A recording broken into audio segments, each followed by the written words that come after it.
प्रेम से बोलिए लक्ष्मी मैया की जय। शुक्रवार माता लक्ष्मी का प्रिय दिवस होता है। इस दिन माता लक्ष्मी का पूजन और व्रत किया जाता है। आज की इस वीडियो में मैं आप सभी को वैभव लक्ष्मी संपूर्ण व्रत कथा सुनाऊंगी। आइए सभी भक्तजन पूर्ण श्रद्धा और भक्ति के साथ इस कथा का मेरे साथ श्रवण करेंगे। वैभव लक्ष्मी जी की कथा के अनुसार एक बहुत बड़ा शहर था। उस शहर में लाखों की जनसंख्या में लोग रहा करते थे। पुराने समय में लोग मिलजुल कर रहा करते थे, एक दूसरे का सुख दुख समझते थे। परंतु नए जमाने के अनुसार लोगों का रूप भी बदलता गया। अब सब लोग अपने काम से काम रखने लगे। किसी एक को किसी दूसरे की परवाह ही नहीं होती थी। घर के सदस्य भी एक दूसरे की परवाह नहीं करते थे। भजन कीर्तन भक्ति भाव संस्कार जैसे मानो कम ही हो गए थे। दिनों दिन शहर में बुराइयां जैसे शराब जुआ व्यभिचारी चोरी डकैती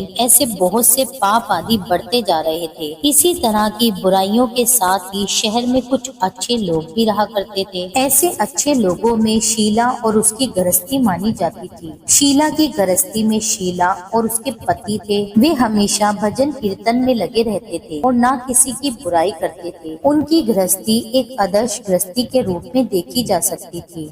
शीला की गृहस्थी इस प्रकार सुखी रूप से चल रही थी। परंतु कहा जाता है ना कि कर्म की गति तो अटल है, विधाता का लिखा कोई नहीं टाल सकता, ना कोई समझ सकता। इंसान का नसीब पल भर में राजा को रंक बना देता है और रंक को राजा। इसी तरह शीला का पति अपने पिछले जन्म के कुछ कर्म भोग रहा था। उसका बुरे दोस्तों के साथ बैठना उठना हो गया था। वह जल्द ही करोड़पति बनने का सोच रहा था। गलत तरीके से पैसा कमाना चाह रहा था, इसलिए वह गलत राह पर निकल पड़ा। वह भी जुआ शराब चरस गांजा ऐसी कई बुराइयों में फंसता चला गया। जल्दी पैसा कमाने के कारण वह लालच में दोस्तों के साथ जुआ खेलने लगा और अपनी बचाई हुई धनराशि पत्नी के गहने सब कुछ रेस और जुए में हारता चला गया। अब देखिए श्रोताओं, एक ऐसा भी वक्त था जब सुशील अपनी पत्नी शीला के साथ आनंद में जीवन जी रहा था। प्रभु के भजन कीर्तन में उसका मन लगता था। परंतु अब ऐसा समय आ गया कि उनके घर में दरिद्रता और भूखमरी फैल गई। सुख तो छोड़िए, उन्हें 2 वक्त का भोजन भी नहीं मिलता था। इस तरह शीला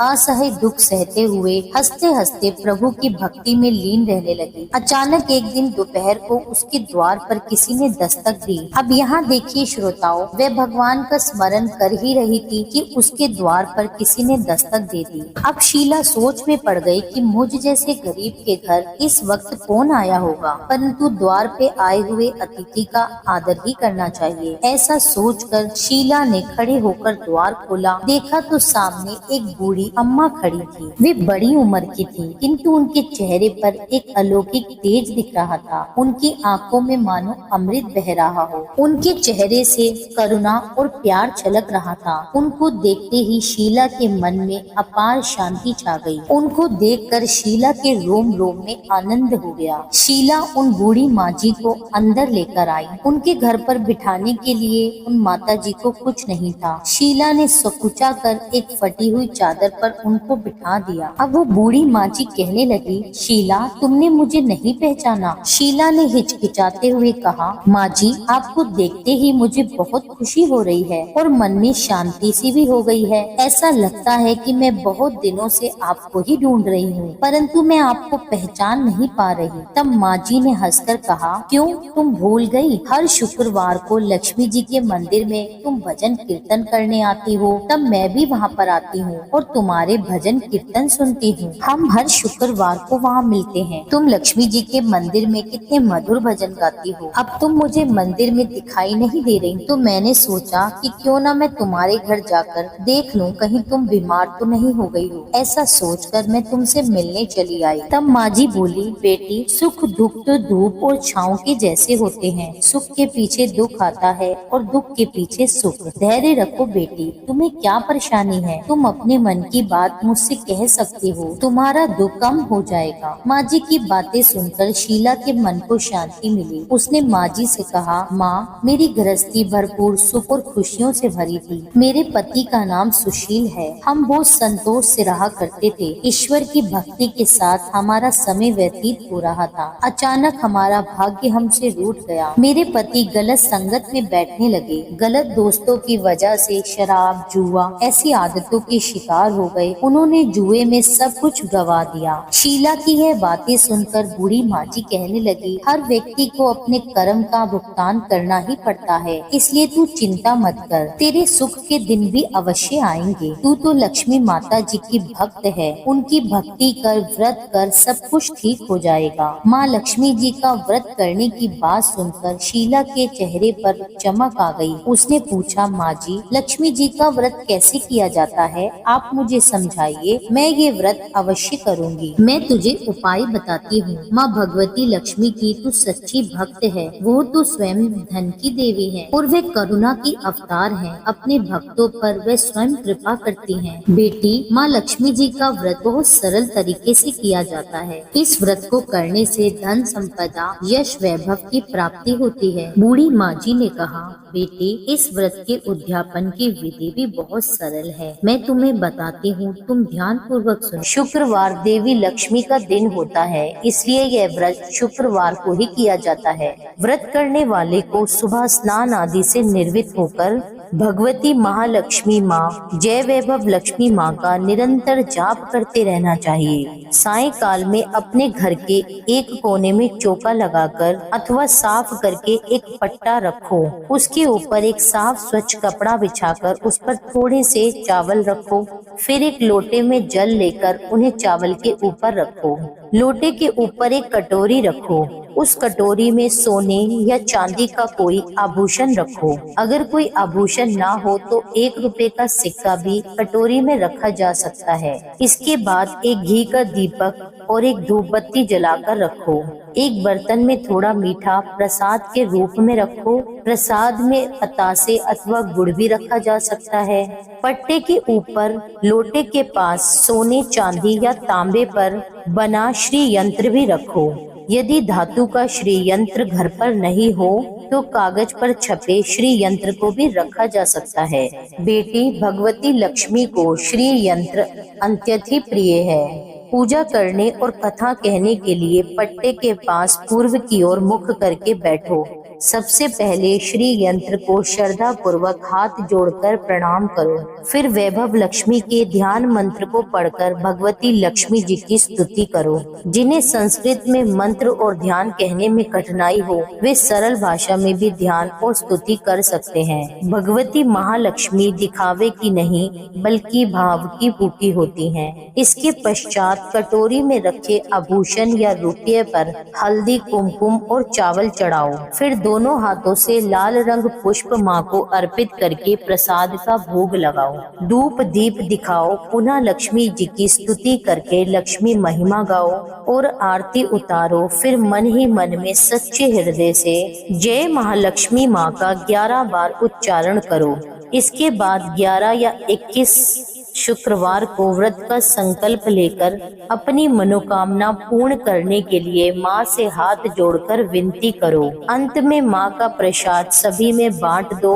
थोड़ा सा प्रसाद अपने लिए रखो। बाद में कटोरी में रखा हुआ आभूषण, रुपया और श्री यंत्र उठाकर रखो। लोटे का पानी तुलसी के पौधे पर चढ़ा दो। इस दिन पूरे दिन उपवास रखकर सायंकाल प्रसाद खाना चाहिए। यदि इतनी शक्ति ना हो तो एक बार शाम के समय प्रसाद खाकर सादा वैष्णव भोजन कर सकते हैं। इस प्रकार इस व्रत को शास्त्रीय विधि से करने से इसका फल अवश्य ही प्राप्त होता है। इस व्रत के प्रभाव से मनुष्य की सब विपत्तियां दूर हो, धन वैभव की प्राप्ति होती है।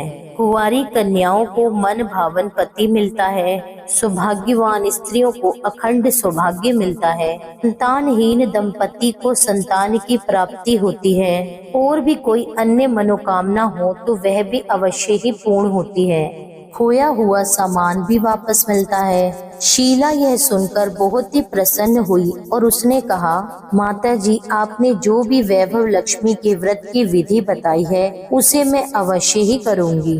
आप कृपया करके मुझे इसकी उद्यापन विधि भी समझाकर बताइए।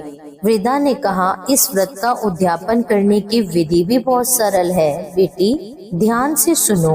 11 या 21 जितने शुक्रवार को व्रत करने का संकल्प लिया हो उतने व्रत पूर्ण श्रद्धा और भाव पूर्वक से पूरे होने पर अंतिम शुक्रवार को उद्यापन करना होता है। इस दिन की पूजा शुक्रवार को की गई पूजा विधि की तरह ही की जाती है। इस दिन के लिए नारियल की गिरी और खीर का प्रसाद वितरित किया जाता है।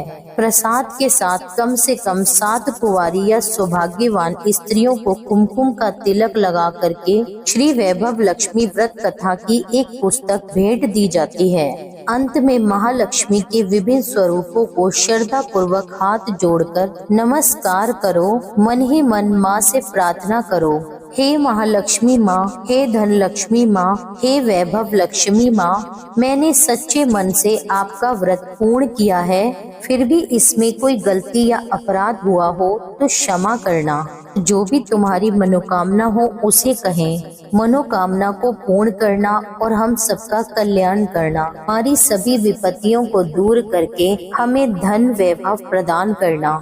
हे देवी माँ, आपकी महिमा अपरंपार है। बुढ़िया माँ से वैभव लक्ष्मी के व्रत की शास्त्रीय विधि सुनकर शीला का मन मयूर जैसे नाच उठा। उसे ऐसे लगा मानो उसे मन मांगी मुरादें मिल गई हैं। तत्काल उसने अपनी आंखें मूंद करके मन ही मन में संकल्प लिया कि हे वैभव लक्ष्मी माँ, मैंने आपका 21 शुक्रवार तक बुढ़िया माँ द्वारा बताई गई शास्त्रीय विधि के अनुसार व्रत और उद्यापन करूंगी। इस प्रकार संकल्प करके जैसे ही शीला ने आंखें खोली तो क्या देखती है कि वह वृद्ध महिला उस कमरे में नहीं थी। उसने घर के बाहर जाकर देखा, किंतु वहाँ भी उसे माँ जी दिखाई नहीं दी। उसे बड़ा ही आश्चर्य हुआ कि थोड़ी देर में ही वृद्ध माई कहाँ पर गायब हो गई। प्रिय भक्तों, वास्तव में वे साक्षात भगवती महालक्ष्मी जी ही थी, जो अपने भक्त शीला को वृद्धा का वेश धारण कर रास्ता दिखाने आई थी।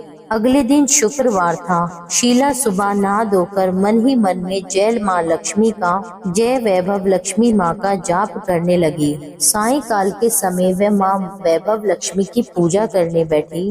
घर में कोई भी आभूषण नहीं था। आभूषण के नाम पर उसकी नाक में एकमात्र लौंग ही बची थी।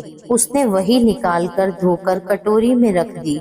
घर में थोड़ी शक्कर रखी थी, उसने शक्कर का ही प्रसाद बनाया। फिर उसने बुढ़िया माँ की बताई हुई शास्त्रीय विधि के अनुसार वैभव माता लक्ष्मी का पूजन किया। पूजन के बाद उसने प्रसाद को अपने पति मनोज और अन्य लोगों को वितरित किया। अंत में स्वयं ग्रहण किया। श्री वैभव लक्ष्मी माँ का प्रसाद खाते ही मनोज के स्वभाव में परिवर्तन आ गया। उसका चिड़चिड़ापन कम हो गया। उसका मन कुकर्मों से दूर होकर कारोबार जो पहले बिल्कुल ठप हो गया था, फिर से उसमें जम गया। 21वें शुक्रवार को शीला ने बुढ़िया माँ द्वारा बताई गई शास्त्रीय विधि के अनुसार उद्यापन किया और 11 स्त्रियों को भी वैभव लक्ष्मी व्रत की पुस्तकें भेंट दी। फिर भगवती महालक्ष्मी के वैभव लक्ष्मी स्वरूप को मन ही मन में प्रणाम करते हुए कि हे लक्ष्मी माँ, मैंने आपके व्रत की जो मनोती मांगी थी वह आज पूर्ण हुई है। हे माँ, हमारे संकटों को दूर कीजिए, हमारा कल्याण करो। जाने अनजाने में कोई यदि हमसे अपराध हुआ हो तो उसको क्षमा करो। माँ, हमें धन संपत्ति और वैभव प्रदान करना, हमें समृद्धि देना। माँ, आपकी महिमा अपरंपार है, आपकी सदा जय हो। प्रिय भक्त जनों, इस प्रकार व्रत के पूर्ण हो जाने के बाद कुछ ही दिनों में मनोज के कारोबार में अच्छा लाभ होने लगा। उसने शीला को उसके जेवर वापस दिला दिए। उनके घर में पहले जैसे सुख शांति आ गई। श्री वैभव लक्ष्मी माँ के प्रताप को देखकर अन्य सभी औरतों ने उनका विधि पूर्वक व्रत किया और मन भावन फल प्राप्त किया। हे वैभव लक्ष्मी माँ, जिस प्रकार आपने शीला पर कृपा करी, उसी प्रकार से अपने अन्य भक्तों पर भी कृपा करना, सबका भला करना और सबके ऊपर अपना आशीर्वाद बनाए रखना। बोलो श्री वैभव लक्ष्मी माता की जय। यहीं पर कथा संपूर्ण होती है। भक्त जनों, यह थी आज की कथा। अगर आपको कथा पसंद आई हो तो वीडियो को लाइक करके मेरे चैनल को सब्सक्राइब कर लें। मिलती हूँ आपसे एक अगली वीडियो में। जब तक के लिए जय श्री